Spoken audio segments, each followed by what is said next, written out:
Today is a CIO Council event of South Africa, which we have 4 events a year. I'm the chairman of that council, and that council represents the top 200 CIOs in South Africa. I'm going to ask Steve Jung to help me with some of the technical stuff. Our presentation today was a practical presentation. What we were showing were techniques and methods of making the complicated uncomplicated. Based on practical examples that we found to work, we need to explain very complicated subject matters that have a significant potential impact on the way a business runs. We were showing the techniques that we can take that information without losing the importance, but explain it in a way that is relevant to people who don't have time to read the entire story. We need to arm the CIO with the tools, and this is one of the visions of the CIO Council, to be able to address the threat at hand.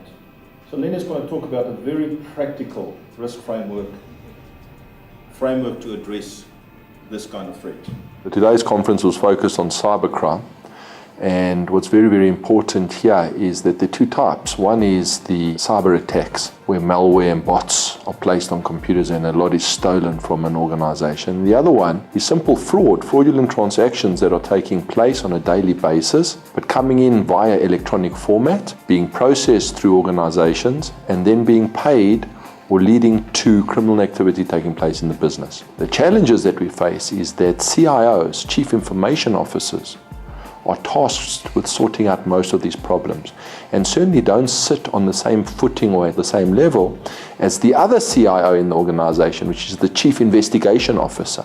And while there is this disjuncture between these 2 CIOs, the fraudulent syndicates are taking advantage of the solutions that are put in place because they don't bring the organizational memory together and fight it as a united force in the marketplace. We've kind of looked at the problem and decided we need to take a more proactive role here. We need to proactively go out, protect our customers from malware, and make it more expensive for these cyber criminals to do what they do. Very often there's a belief that South Africa is not targeted in the same way that the rest of Africa or indeed the rest of the world is targeted. And I think as the stats showed today, we're certainly one of the top 5 countries in Africa being targeted by botnets, certainly those that Microsoft has been involved in taking down. And there's no reason to believe that that is not consistent with the other hundreds or potentially thousands of botnets that might be out there. So the hope is that the presentation created some awareness around that. It's around a discussion around security and privacy. It's not at the IT level.